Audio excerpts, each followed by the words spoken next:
దేవుని ఘనమైన నామమునకు స్తోత్రములు.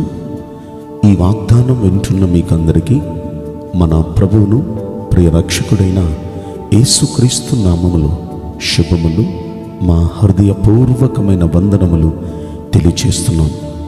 ఈరోజు దేవుని వాగ్దానం 2వ దినవృత్తాంతముల గ్రంథం 19వ అధ్యాయము 11వ వచనం. ధైర్యము వహించుడి, మేలు చేయుటకై యెహోవా మీతో కూడా ఉండును. ఈ విన్న వాగ్దానం మంచి దేవుడు మనందరి వినికిడిలో నెరవేర్చునుగాక. ఆమేన్. ఈ వాగ్దానం దేవుడైన యెహోవా తన భక్తుడైన యెహోషాపాతుకు తెలియపరుస్తున్నారు. ఎవరి ద్వారా అంటే దీర్ఘదర్శి అని పిలువబడిన హనానీ కుమారుడగు యెహూ ద్వారా దేవుడు తెలియపరుస్తున్నారు. ఈ వాగ్దానం అతని పట్ల నెరవేరటానికి కారణం ఏంటి? 3వ వచనంలో చెప్తున్నారు, ఈ దేశంలో దేవతా స్తంభాలను తీసివేశావు, దేవుని యొద్ద విచారణ చేయటానికి మనస్సు నిలుపుకున్నావు, నీ అందు దేవునికి మంచి క్రియలు కనబడుతున్నాయి, అందుకు దేవుడు నీకు తోడై ఉండి నీకు మేలు చేయడానికి ఇష్టపడుతున్నాడు. ఇంకొక మాట 9వ వచనంలో చెప్తున్నాడండి, యెహోవా యందు భయభక్తులు కలిగి నమ్మకస్తులుగా ఉంటూ యథార్థమైన మనసుతో దేవుణ్ణి సేవిస్తున్నారు.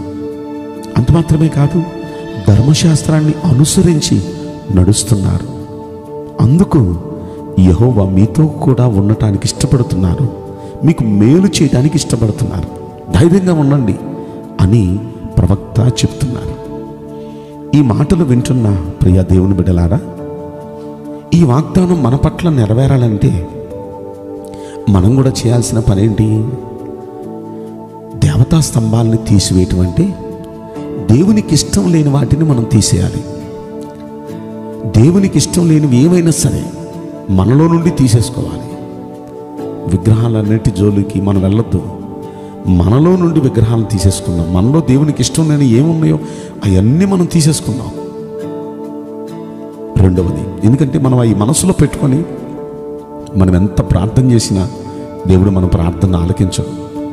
మన హృదయంలో దేవునికి ఇష్టం లేని ఏమున్నా సరే తీసి అవతల పడేద్దాం. First thing. రెండవది, దేవుని యొద్ద విచారణ చేయటానికి మనస్సు నిలుపుకోవాలి. ప్రతి విషయంలో మనకి ఏ కష్టం వచ్చినా, మనకి ఏ నష్టం వచ్చినా, మనం ఏ సమస్యలు గుండా వెళ్ళినా మనుషులు ఎవ్వరికి చెప్పొద్దు. ఎవరికి చెప్పిన ఉపయోగం ఏముంది? చలుకునవటం తప్ప. దేవుని దగ్గర చెప్పుకుందాం, దేవుని దగ్గర విచారణ చేద్దాం. నన్ను ఏం చేయమంటావయ్యా? ఈ పరిస్థితుల్లో ఎలా ముందుకు వెళ్ళమంటావయ్యా? ఏం చేస్తే నేను ఈ సమస్య నుండి బయటపడతానయ్యా? నాకు అసలు ఎందుకు వచ్చిందా ఈ సమస్య? అది విచారణ అంటే. అలా దేవుని దగ్గర మనం విచారణ చేస్తూ ఏం చేయమంటావయ్యా అని ప్రభును మనం అడగాలి. ఆయన చక్కని పరిష్కార మార్గం చూపిస్తాడు. పూర్వీకులైన భక్తులందరికీ దేవుడు అలాగే చూపించి వాళ్ళని సమస్యల నుండి విడుదలపరిచాడు కదా. మనల్ని కూడా దేవుడు విడుదలపరుస్తాడు. కనుక ప్రతి విషయంలో దేవుని దగ్గర విచారణ చేద్దాం. మూడవది, మనలో ఆయనకి మంచి క్రియలు కనపడాలి, మంచి కార్యాలు కనపడాలి. చెడు అనే దానికి దూరంగా ఉందాం, మంచి పనులు చేద్దాం. మంచి పనులు చేయటంలో మనం ఇంట్రెస్ట్ చూపిద్దాం.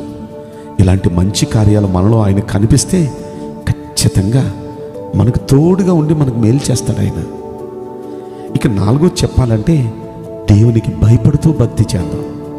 ప్రతి విషయంలో దేవుడు చూస్తున్నాడు, దేవుడు వింటున్నాడు, దేవుడు నన్ను గమనిస్తున్నాడు అని ప్రతి విషయంలో దేవునికి మనం భయపడుతూ ఆయనకి శ్రద్ధగా భక్తి చేద్దాం. ఇక 5వది, నమ్మకస్తులుగా ఉందాం. మనుషుల దగ్గర నమ్మకస్తులుగా ఉందాం, దేవుడి దగ్గర నమ్మకస్తులుగా ఉందాం. మనం ఎక్కడుంటే ఎక్కడ నమ్మకంగా ఉంటే నమ్మకమైన వానికి దీవెనలు మెండుగా కలుగునని మనం సామెతల్లో చదువుకున్నాం కదా. మెండుగా దేవుడు దీవెనలు ఇస్తాడు. నమ్మకస్తులుగా ఉందాం. తర్వాత యథార్థ మనసుతో దేవుని సేవిద్దాం. యథార్థవంతుల మీద ఆయన కనుదృష్టి ఉంచటానికి లోకమంతా సంచారం చేస్తుంది. కనుక యథార్థపరులుగా ఉందాం. అబద్ధాలు వదిలేసేద్దాం, మోసం వదిలేసేద్దాం, యథార్థంగా ఉందాం. ఇవన్నీ చేస్తూ ధర్మశాస్త్రం, దేవుని వాక్యాన్ని అనుసరించి నడుద్దాం. ఇవన్నీ మనం చేస్తే ఖచ్చితంగా ప్రభు ఈరోజు మనకు వాగ్దానం చేస్తున్నాడు. ధైర్యంగా ఉండండి, దేనికి భయపడొద్దు. అది ఎంత పెద్ద సమస్య అయినా భయపడొద్దు. నేను మీతో కూడా ఉన్నా, మీకు మేలు చేస్తా. ఖచ్చితంగా ఈ సమస్యలన్నిటికీ అద్భుత పరిష్కారం ఇస్తాను. నేను మిమ్మల్ని బయట పెడతా. దేవుడు తీర్చలేని సమస్య ఏమైనా ఉందా చెప్పండి? దేవుడు మార్చలేని పరిస్థితి ఏమైనా ఉందా చెప్పండి? ఆయన మనకు తోడుగా ఉంటానంటున్నారు. ధైర్యంగా ఉండండి, ఆయన మనకు తోడుగా ఉంటారు, మనకు మేలు చేస్తారు. విశ్వాసంతో నమ్మి దేవుడు ఎలా ఉండమన్నాడో అలా ఉందాం. అలా ఉంటూ ఆయన అనుగ్రహాన్ని పొందుదాం.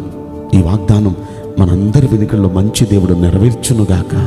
ఆమేన్. నేను మీకోసం ప్రార్థన చేయబోతున్నాను. పరిశుద్ధుడా, ప్రేమగల యేసు రాజా, మీ పరిశుద్ధ బంగారు పవిత్రమైన నామమునకు నిండు మనసుతో కోట్ల కొలదిగా స్తుతులు, స్తోత్రములు, వందనాలు చెల్లిస్తున్నాం.